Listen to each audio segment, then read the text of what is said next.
Hello, I'm Doug, and this is the Taste and Sensibility channel. And if you're still watching, we have made it to day 9 of the World Whiskey Advent Calendar from Drinks by the Dram. I've been doing these tastings blind. Sometimes I kind of know what I'm tasting, and other times I get a surprise. So we'll find out what we're doing today. This Advent Calendar came from the UK. They put together all sorts of whiskey samples from all over the world. And so far, I've had an Irish and no Scotch, no American. And it's not exactly what I was expecting. So this is very blind. But it's been very enjoyable and very educational. So we're gonna poke into the 9th hole.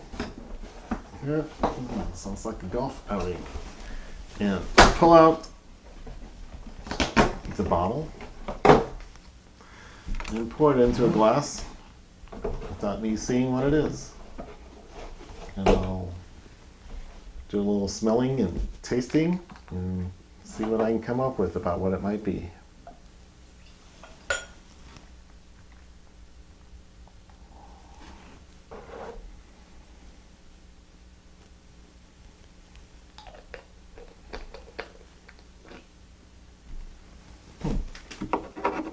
Okay.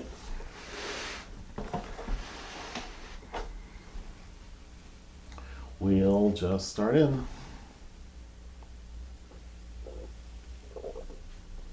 Seems like lower ABV, not very malty on the nose.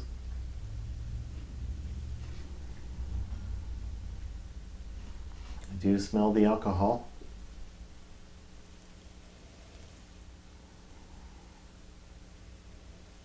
There's not a lot of other notes to go on.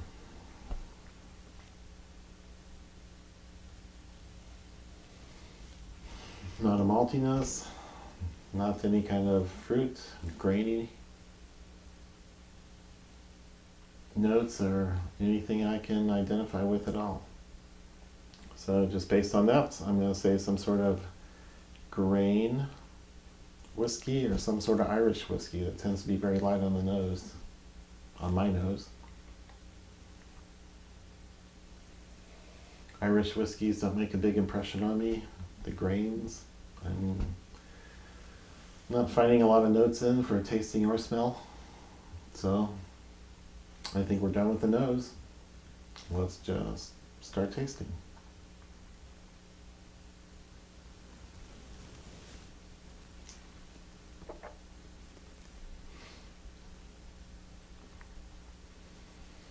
Wow. It's reminding me of other grain whiskeys I've got in my collection. I only have 3 or 4. One's Japanese, one's Scotch, and I'm not sure I remember the others.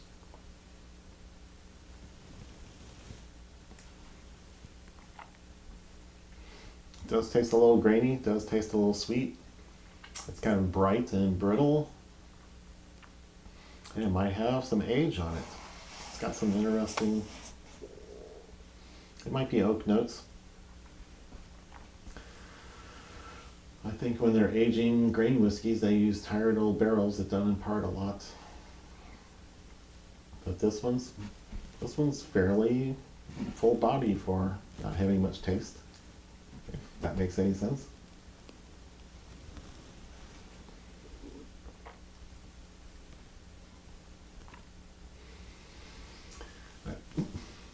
I want to call it sherry or fortified wine or a fruity note, but it's not quite sherry. It's not the things I get from the sherry finished malts or sherry matured malts.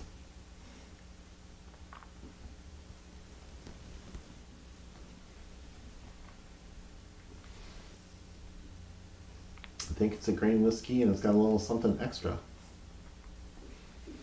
Age or a finish or maturing in good casks instead of tired casks. But I'm not sure what to call the note. It's not really one of the oaky things that I usually pick up.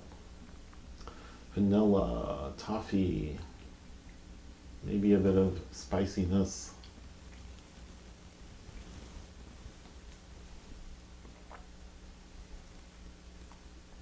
All the things I interpreted as brightness and brittle are kind of mellowing out now.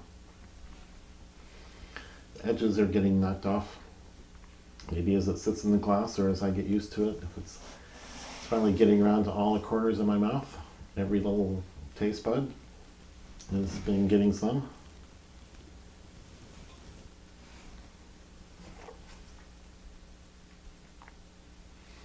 I like it. I think I was doing a recap of my grain whiskeys the other day and deciding that they weren't that exciting. And this one might, it's going to be embarrassing if it's another Irish that I'm calling a grain, but that's what education's all about.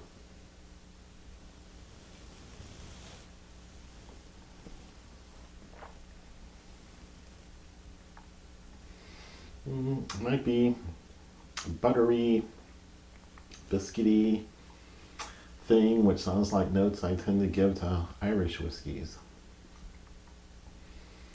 And as has been the pattern, the ABV seems to be popping up as I taste it more and more. I'm putting this more in the 45% category.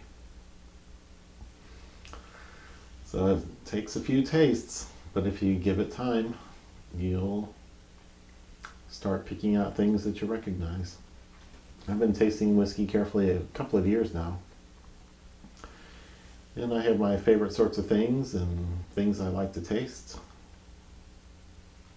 And I don't really have a preference about sherry or peat or malt or even American bourbons. I like most things I try.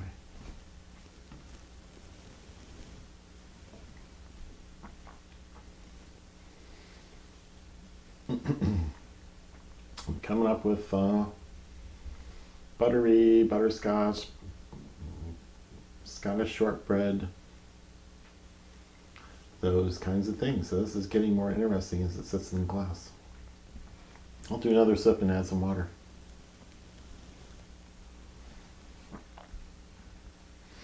Yeah, I would look this up and want to know more about it.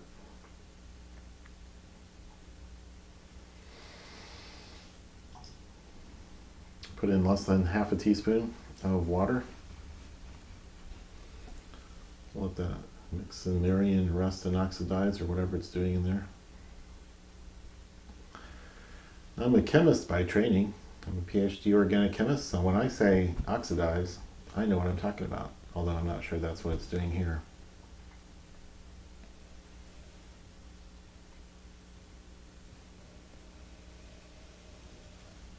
Might be a little sweeter or more fruity on the nose from the water.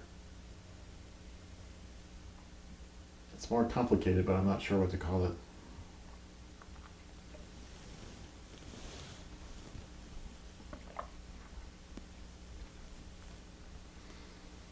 I think it's mostly the same notes I had before. Some are turned up a little bit and some are turned down a little bit. So there's nothing new or different.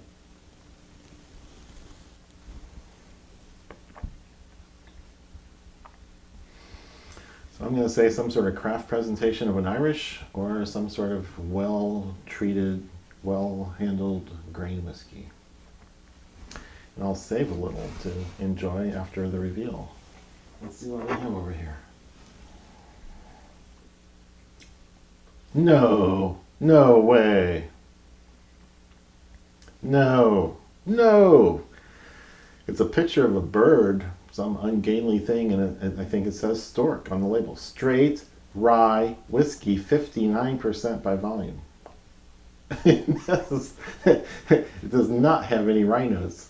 This is bizarre. Okay, I'm going to be looking this up and putting a few more notes in the description below because this is wild. I've been really enjoying lots of ryes recently, and these aren't the notes I've been enjoying. It's a big thing in America, in bourbon country, to have a rye also, and All the Canadians are crazy about their ryes, and I'm enjoying all those. Canadian Club and 40 Creek, and wow, Knob Creek. I've got a whole set of 10 or 15 different rye whiskeys, and they don't taste like this. This is wild.